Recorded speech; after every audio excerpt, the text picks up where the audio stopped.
beautiful people. It's me, EL, your favorite dyslexic book nerd here, and I have got an awesome guest for y'all today.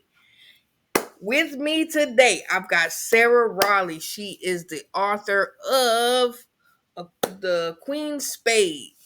How you doing? And thank you for being here. I'm doing great. Thank you for having me, Winston. Yes, yes, awesome. Let me tell you, this book was magnificent. I Thank you. I was on the edge of my seat like most of the reading of it. Um, could you tell our readers a little bit about the book? So, The Queen Spade is a thriller. So, I'm glad you were at the edge of your seat because that's what I was going for. It's a thriller, a historical thriller based in the 19th century London. And it's about Queen Victoria's African goddaughter, which a lot of people don't know that Queen Victoria, who was the Queen of England in the 1800s, really had an adopted daughter, basically. That was her goddaughter from Africa. And I thought it was so fascinating because I never learned about that in school. So this book is very much like if you're into Bridgerton or Queen Charlotte, but you want it to be a revenge thriller, that's what this book is. Definitely. And I did not know that about the queen until I started reading this book. And I was like, I think I saw a blurb that said that that it was based not based on, but you know what I mean? And so I Mm. was like, what? Really? And so then I went and did some research and I was like, well, I'll be All right. right. That's why I'm hoping more people learn about it because it's like it's Black history, and I just think like a lot of our history has just been hidden from us. Like, why didn't we know about this? So, yeah. Exactly. Like, yeah, I was like, definitely it definitely made it more interesting reading the book to be like, now what if that really happened? Right? That type of deal. So it was pretty cool. Um and through the book I was like, yo, so like I went from feeling Sarah's pain to being like, yeah, let's get him. You know what I mean? Through the book. Like, I don't know if you was going for that, but that's definitely where I was at. Yeah. Yeah, you know what? A lot of Black girls, it's like we're not allowed to be bad, because people are already saying stuff like, oh, you're angry and you're this and that. So we always have to be on our best behavior. But this book, I was like, screw it. And she's just a villain, but she's a villain for a good reason. She's getting revenge against all the people that hurt her. And so it's like Black feminine rage. And even though she does like these things against these people, you're supposed to root for her. So I hope that like anybody like can come into this book and be like, yeah, get him, Sarah, you know?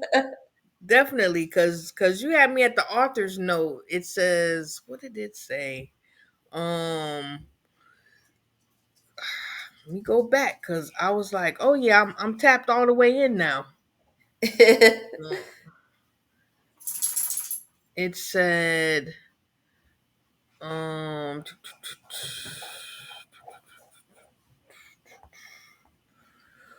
now I can't find it, but it had me tapped in because it was like this is not a story of uh, Is that the beginning of the book? yeah, at The the is that beginning of in the case? book. Yeah, and I was like, okay, yes, I'm here for that. I also was here for her relationship with I don't know how you say his name, Rui, yeah. Rui. Yes, that was. I was like, yeah. that back and forth kind of dance they were doing was I was like, okay, I'm here for that. Yeah. I'm here for Re- that.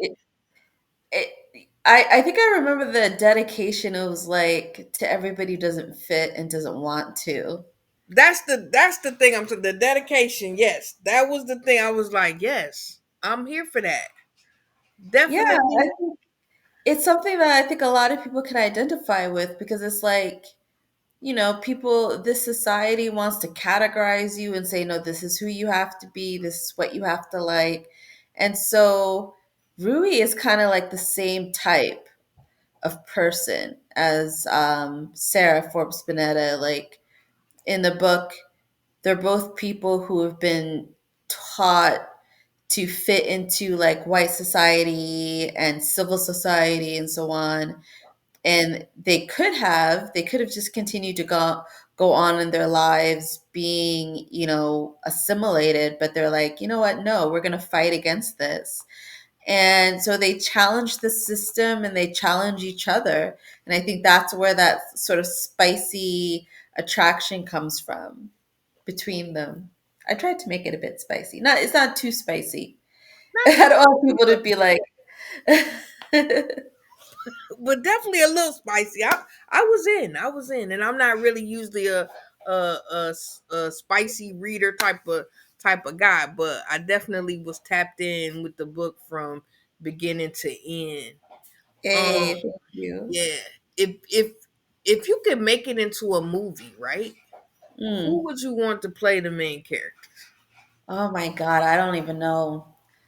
I mean, I think getting it into a movie would be really difficult anyway, just because, like, I find that a lot of media isn't really supporting movies and shows with Black characters in it and stuff like that. So, but I would definitely want somebody to be, I don't know if this is like controversial to say, but I would want somebody who's fully Black, you know what I mean, to Mhm. be the main character, just because like that's where she comes from. Like she's African, and I think we need that representation, you know what I mean? I feel what you're saying. So, right. So I'm not gonna say like Zendaya or something like that. You know what I mean? I love Zendaya. I'm not saying bad. This rule isn't for her, but I love to hear from other people. Like I love an unknown. I'd love somebody who hasn't really been. I'd like to have somebody who hasn't been given that chance yet. You know what I mean? To Yeah. be leading the story. And if not that, then maybe Ayo Adibiri or somebody like that. I don't know. That is so funny because I've asked this question of quite a few authors that I've had on, and every time they say, I would like for it to be somebody unknown, somebody give somebody a Interesting. shot that hasn't been discovered yet. Yeah, because I was on Twitter the other day, or I guess it's called X now, Yeah, and somebody had like a space where they were talking about the disappearance of Black women, specifically Black women from media. And there was somebody who was like an actress, and she was talking about her experiences, and that like her light skinned counterparts and her mixed race counterparts would know about these roles, but then like they were told about these roles that she and her dark skinned counterparts were not told about, and stuff like that. And it's just like, I don't want to get into colorism and all of that, but it is an issue. So I'm thinking, how many potential superstars are being missed out on because they're not looked at as as star potential a or star or potential. box off drawers. Exactly, exactly. I mean, it's definitely a thing. Like it's been a thing for uh, Forever. forever, right? Like it's not something that we could say that we aren't aware of or that is not happening. Like there definitely is an issue with colorism in entertainment. Most Hmm. definitely. That's, I mean, that's an undeniable fact. You have to, you cannot, um you know what I'm saying, you cannot dispute that fact, that that is the case. Hmm. And what do you think that, um what do you think that we can do, like, to start to shift that? I think just every time you see media that, and it sucks because a lot of the media that does have Black women in it, it's not really well promoted. But when you hear about it, just support it. It's the same thing with like books. Like you just got to support our books because money Absolutely. talks in a lot of these instances. And if the publisher sees like, oh, a lot of people are reading this book, they're buying it, they're pre-ordering it and stuff like that, then they'll be like, okay, I guess there's demand for this. So I guess just keep talking about it, but especially like support the work. Makes sense. Yeah. And that's been something I've had a lot of discussions with other authors and stuff about, how it is being a black person trying to navigate the publishing industry, getting published, whether it be as an indie author or a mainstream author, and getting your work out there. Mm. I mean, it's tough, I think. I've been seeing a lot of it's sad because I've been seeing a lot of fellow Black authors just saying like they quit or they're burnt out and stuff like that. And on one hand, I understand what they're saying and I Mm, understand why they want to quit. But on the other hand, I'm like, people need your stories, like kids need your stories, adults need your stories. But I think there just needs to be more support from the publishers mm, and there needs to be more like publicizing of our books. Like, it's that promotion. We're writing our books, but people don't know that our books are out there. So there needs to be more of that. And I think, in 2020, when we're having those Black Lives Matter protests, a lot of these publishers were like, oh yeah, we're down with that. You know what I mean? Like we're down for mm. the cause. And so they were buying up all of these books by Black authors, talking about Black people, Black issues. But now it takes usually 2 or so years, like maybe a little less than 2 years, for those books to actually come out from the time that they're bought to publication. So, now we've seen like, okay, that support didn't really last. Mm, Like once the frenzy around that and people sort of forgot about how they're feeling during the George Floyd protests, it's like they just stopped caring. So a lot of those books were pushed out and not supported. And it's mm. like, no, you can't just support us like whenever something bad happens. Right? You know? That's terrible. Like you got to support us throughout. So I say for any author, you just got to keep writing and putting your books out there and trying to reach people as much as possible.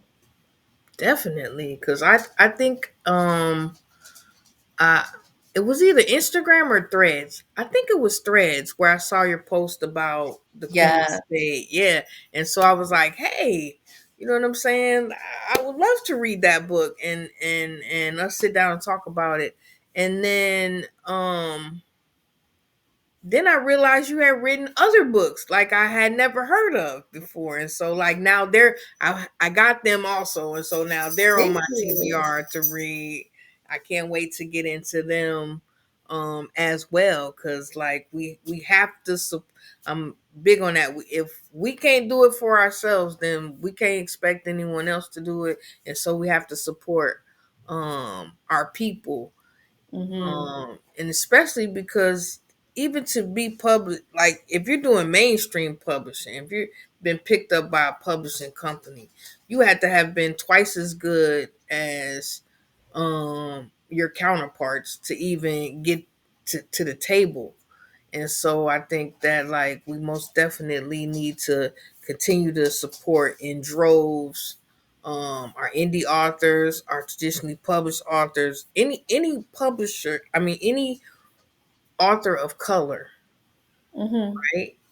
Mhm. We need to be in support of, well, you know, I mean, yeah, we should be in support of. So I be trying to do my part, definitely. Thank you. Thank you so Def- much, man.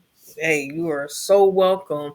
But I was looking at the other books, and I don't think they're thrillers. I think they're more like sci-fi and fiction. You could correct me if I'm wrong, because I didn't get to read the synopsis of them. I saw you wrote them, I bought them. So when I get to them, I'll know what they're about. But I saw that you wrote them, so I bought them.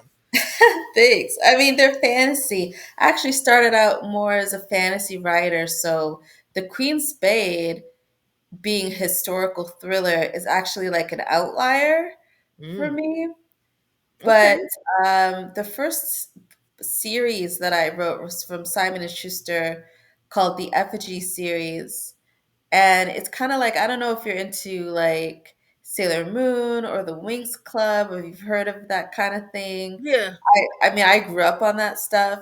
Yeah. So it's very much like girls of color, but they're like fighting against evil, that kind of thing. They're like superheroes, but they're also celebrities, kind of like they have their own social media fandoms and stuff like that.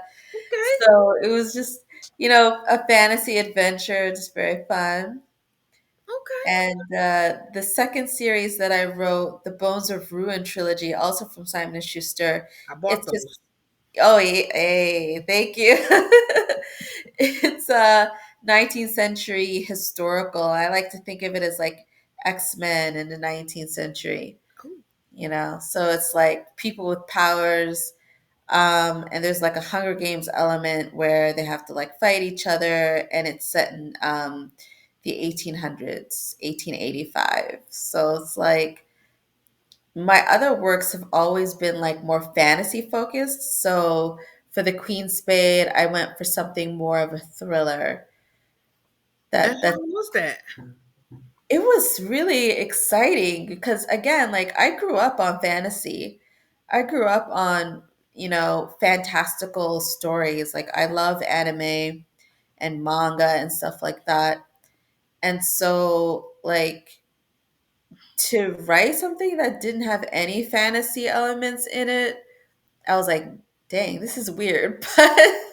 But but at the same time I was like, I like that I'm challenging myself to do something different. And I remember my agent read it and she was like, this feels like a fantasy without being a fantasy. I guess Hmm. because of the adventure-ish. I mean, something's always happening and Yeah. you're still fighting against, there's still this like conflict.